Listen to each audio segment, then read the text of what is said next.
Say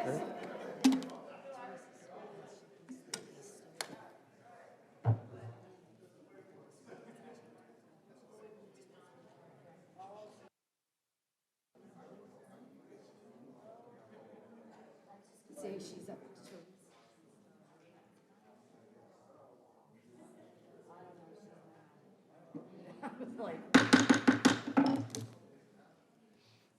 All right, we're going to get started. Welcome, everybody. We're going to start the Narragansett Town Council regular meeting for April 4th, 2022 at 7:33 p.m., and we're going to call the meeting to order. Let's start April 13th at 5:30 p.m. at the gazebo. Last, we have a update from Councilwoman Drzezinski on the town's response to the Lighthouse Inn parcel / Galilee RFP from Rhode Island DEM. Eva? Yep, thanks. Well, good evening, everyone. So I'll keep my message similar to what I've already kind of reached out and communicated with members of the community. So as you all know, I am the town council representative for the Galilee Advisory Lease Committee and also the Galilee Advisory Committee. Last Tuesday afternoon at Town Hall, the town manager, Jim Tierney, and I met with the DEM acting director. And we had actually asked for a meeting. It was a quick meeting. We had actually Jim texted out and reached out to him to see if he was available. And on actually Monday, when I was meeting with Jim, and so he did meet with us the following day. So that was very surprising to get such a quick response. So at this meeting, Director Gray outlined RIDM's decision and expressed a desire to collaborate further with the town. I did at this meeting ask if this was a done deal. And he did reply to me and Jim, no, it was not. So as you can imagine, I was really surprised, very disappointed to see the press release the following day. I actually found out from somebody communicating with me and sending me the Boston Globe article of the press release. Because we didn't expect a public decision until after the next State Properties Committee meeting. Because when a state lease comes into play, it has to go through state properties. And the lease did expire February 28th, so it did need to go to state properties.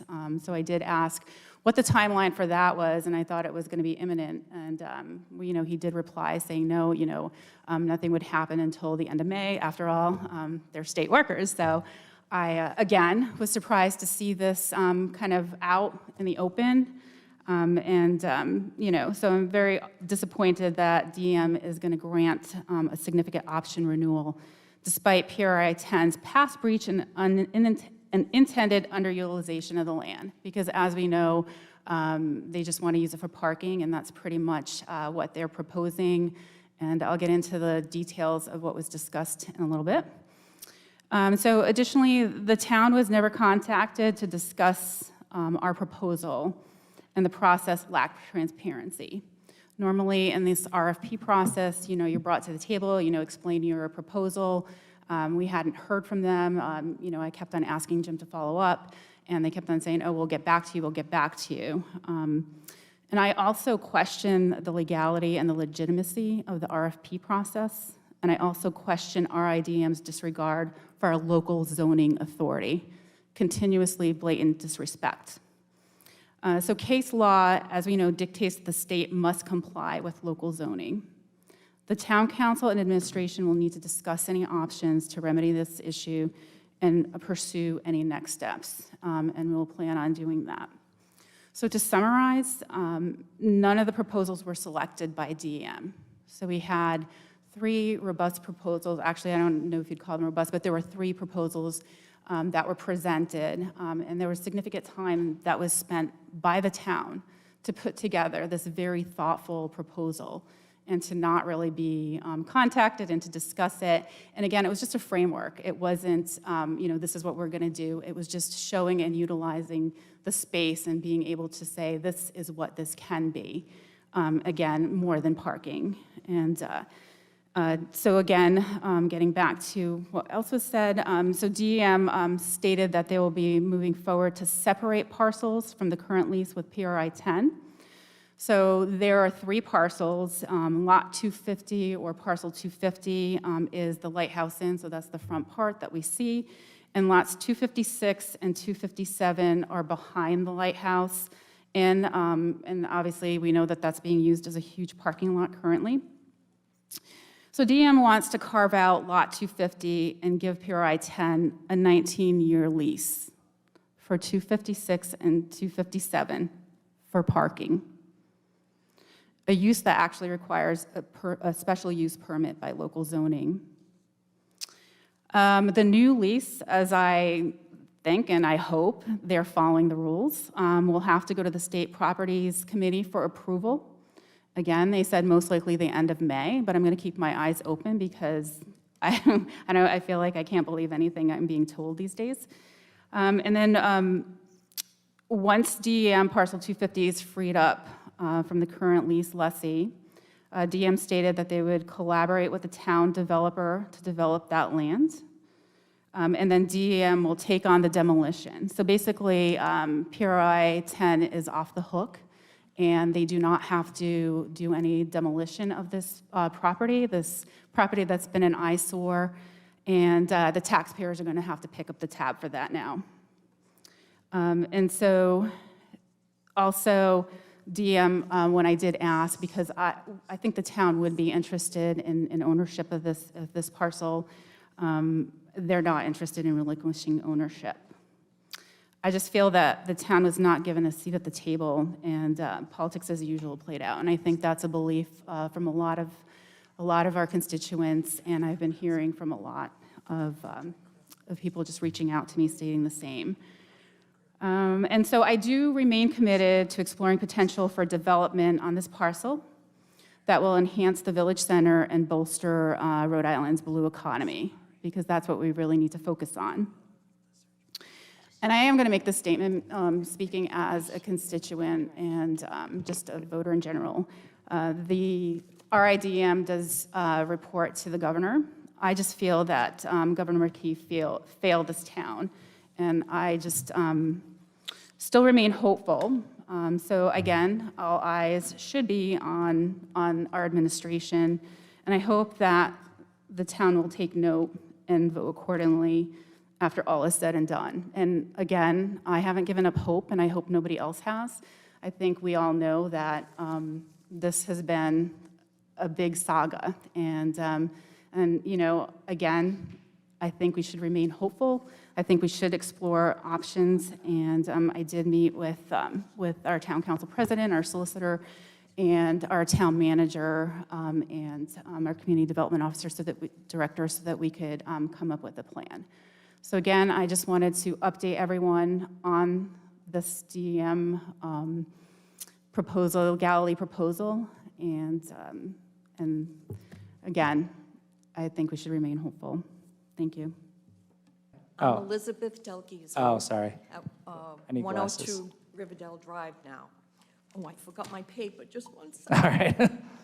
This is going terribly, this open forum.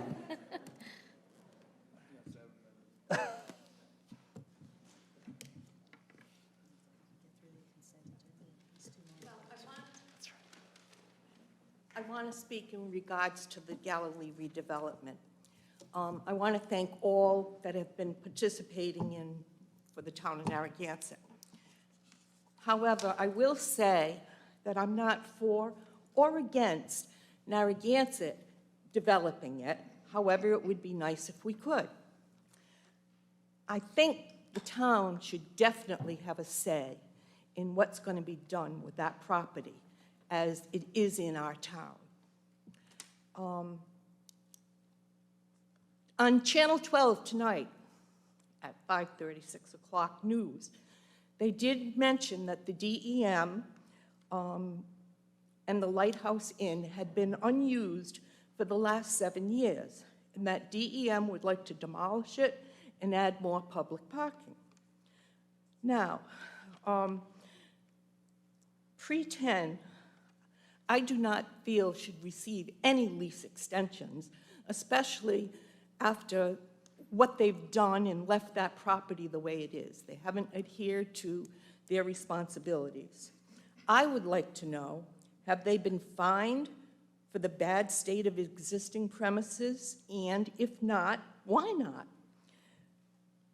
pretend not paying, they should be paying for the demolition and not the state. The state should temporarily get the parking fees instead of extending their lease till a decision is made. If the state's going to pay for this demolition, at least they should be receiving the fees that they could be obtaining there. I do not believe that Pretend should ever get a lease there again.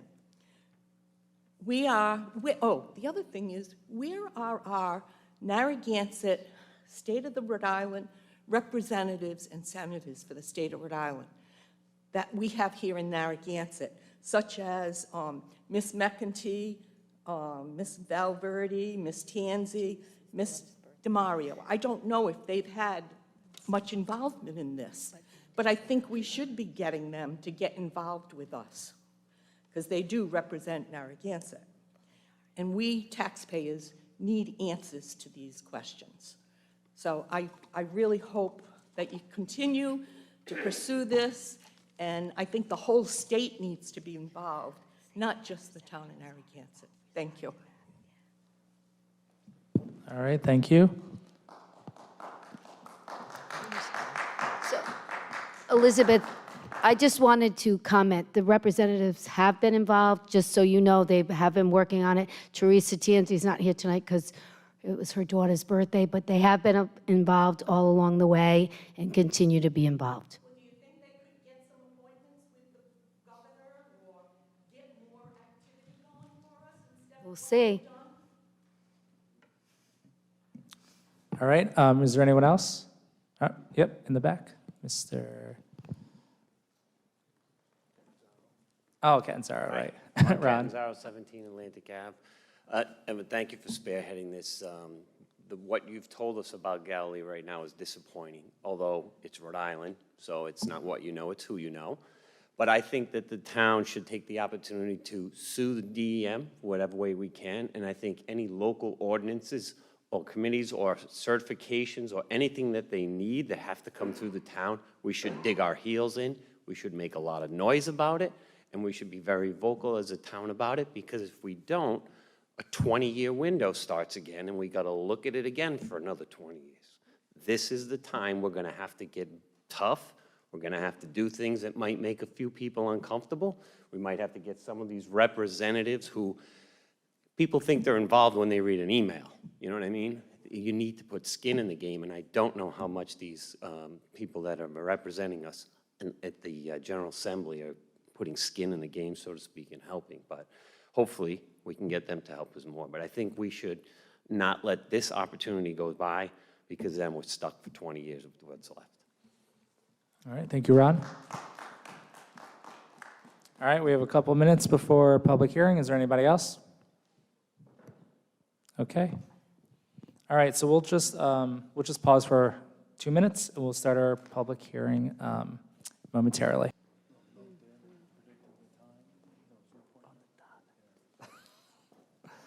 Al, please state your full name and address. Dr. Al Alba, 24 Eagles Nest Terrace, Narragansett, Rhode Island. I would like to thank Cheryl Gray Swenson and Sherry Carberry for being instrumental in helping me with the paper and incorporating the information. Also, our lawyer, who's acting pro bono, gave me advice as well, which I hope the town solicitor will listen to some of that advice, and I'll gladly email this to you as well, so you'll have a copy. So guys, before you begin, we're just going to be consistent with what we do for all open forums, so we're going to limit each person to 3 minutes. Sure. And when we move on to the next person, I know you guys all wanted to kind of read the same continuous statement. Just make sure you state your full name and address as well. Okay, go ahead. Thank you. The Rhode Island Department of Environmental Management has recently announced they will be awarding the Procaccianti Group an area of the 5-acre parcel of leased land in Galilee for a parking lot.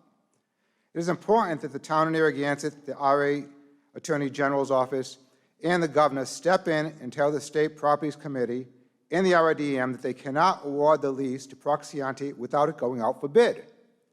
And hopefully all of our legislators will be on board as well. It appears the whole RFP process can be considered a dog and pony show, done in a perfunctory manner. to pretend that the RIDM was acting in good faith. The RIDM has a fiduciary responsibility to lease its property without partiality, so the state can use the land that will be best for Rhode Island and the town of Narragansett, the residents, the fishermen, and the taxpayers of Rhode Island. With the RIDM noting they will be awarding Procaccianti developers a parcel of land for a parking lot and not putting the parcel out for bid, the RIDM is not acting in good faith. To add insult to injury, the RIDM is attempting to award the lease to a corporation who showed reckless disregard to the area of the leased land. In a Zoom meeting with the town of Narragansett, Town Council, Procaccianti's Chief Legal Counsel, Michael Vicola, called the area of Galilee noisy and smelly, a situation that was ironically created by the company's neglect. The latest proposed lease to Procaccianti stinks as much as his abandoned property.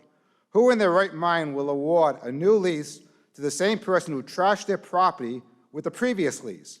And the leaser had to pay for the cleanup of the trashed property. Sadly, it's going to be the taxpayers of the state of Rhode Island if this goes through. If the town of Narragansett were awarded the lease for the parking lot, we could have used the income from the parking lot to pay for improving Galilee, both for the residents and the fishermen, for our libraries, schools, and infrastructure. A certain percent of the proceeds from the parking lot could also have been appropriated and could be appropriated for the fishermen to provide funding for a nearby fishermen's community center. Now Procaccianti will be reaping the profits of the state of Rhode Island at taxpayers' expense. If this is not a dereliction of duties by the RIDEM, what would you call it? The RIDEM previously noted Procaccianti will be given a 6-month lease extension, but he was to remove the existing buildings. We can all see the demolition of the buildings was not completed. Why does the RIDM continue to pander to Procaccianti at this developer's gain and the entire state of Rhode Island's loss? We are tired as Rhode Island taxpayers for having to clean up the mess of the rich and famous. We had to pay for the Kurt Schilling Studio 38 deal, so we do not want to pay for the RIDEM Procaccianti deal.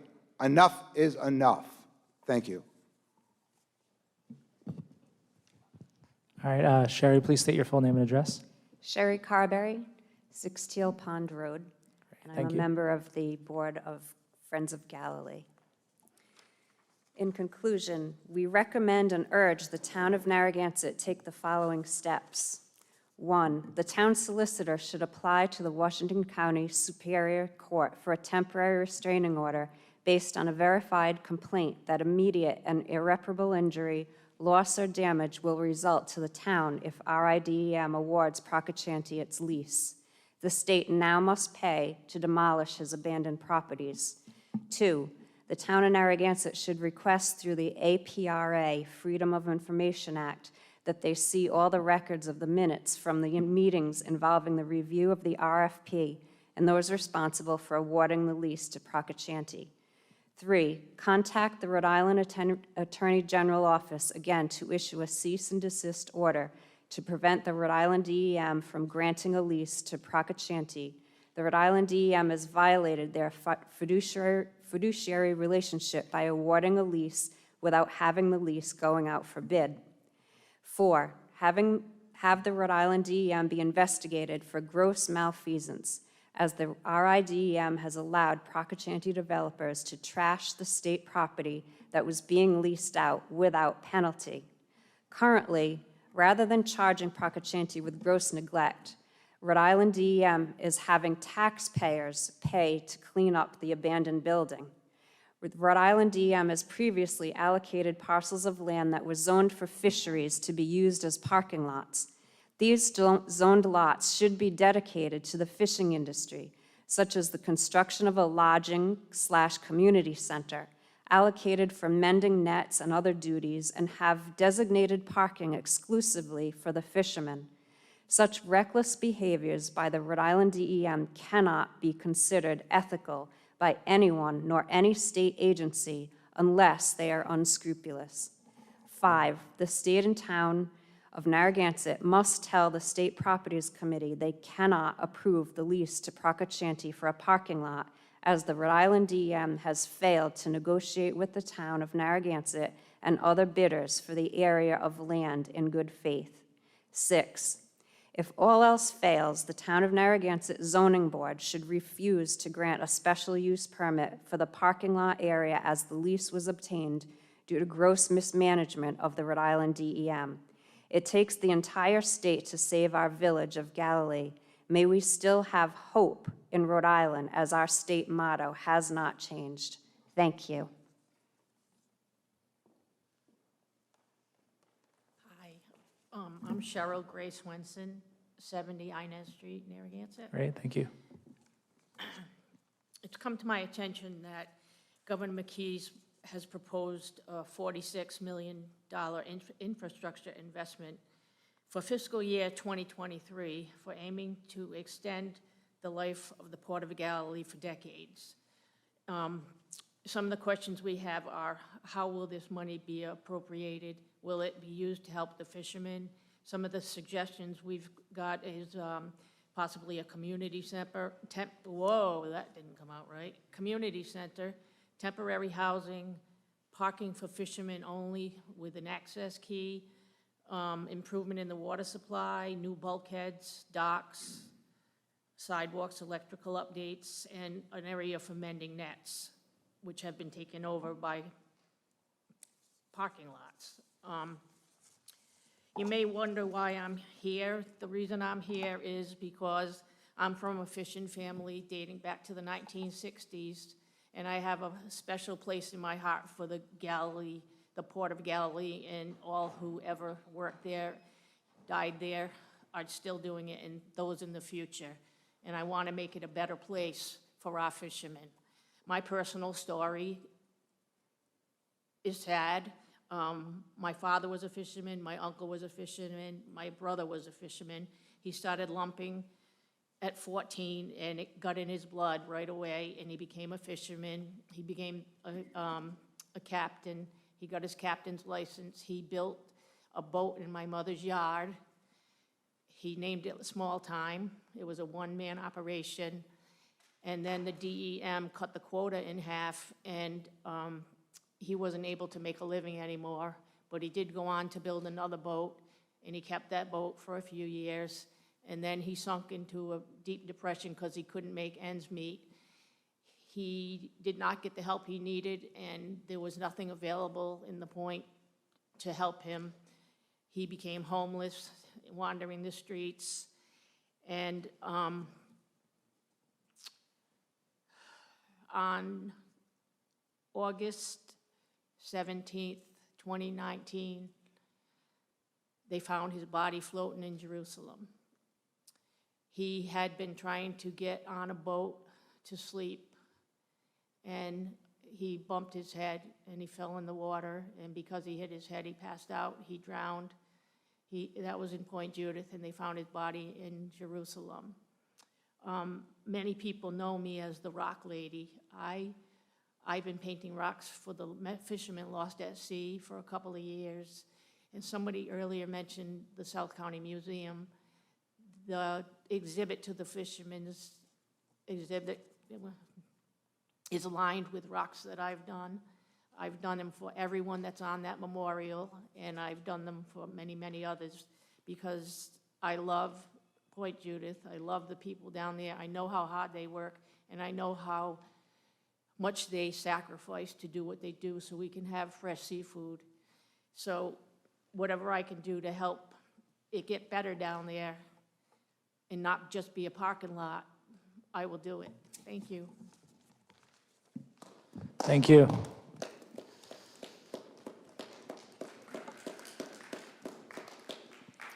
All right, Mr. Mann, please state your full name and address. Thomas Mann, 65 Oak Hill Road. I just wanted to echo some sentiment I've heard tonight. As a taxpayer, I'm really disappointed at the very top of our governor, who's taken a hands-off approach, and his silence, I think, is just a passive way to support the outcome that we've seen and that we're all disappointed with. I'm disappointed in the Attorney General. The town of Narragansett, this body here, requested that the Attorney General look into the breach of contract, the terms, the derelict of the property that have led to unsafe conditions that are documented and a matter of fact, not interpretation and just being upset. The Attorney General did nothing. Absolutely nothing, no investigation, no response. When this went to the State Properties Commission to renew the lease was already signed. If you go back and look at when those meetings were held, I wouldn't be shocked if the lease extension or renewal option is signed now. I'm not so sure that there's going to be a State Properties Commission where this will even be discussed. So that's disappointing. I'm disappointed in the then Chief of Staff, who had to resign from his position from the governor's office at the very same time that these discussions came up about a breach of contract. And now that person is no longer in office, so that's disappointing. And if our state legislature, our representatives were working behind the scenes and they worked to achieve this outcome, I'm disappointed in them as well. The presentation we just had on the Finance Committee that our taxes are going to go up 4%. Did anybody look at what the tax assessed value of Narragansett's property is going to be when it was developed to its full potential? It was a lot of money, new tax revenue for the town. Since the state owns the land's not taxable. The only income that we receive is from the Lighthouse Inn, and as soon as that's demolished, we'll get zero. And now our tax dollars are going to be used to demolish the property while the town gets no tax revenue. It will have decreased.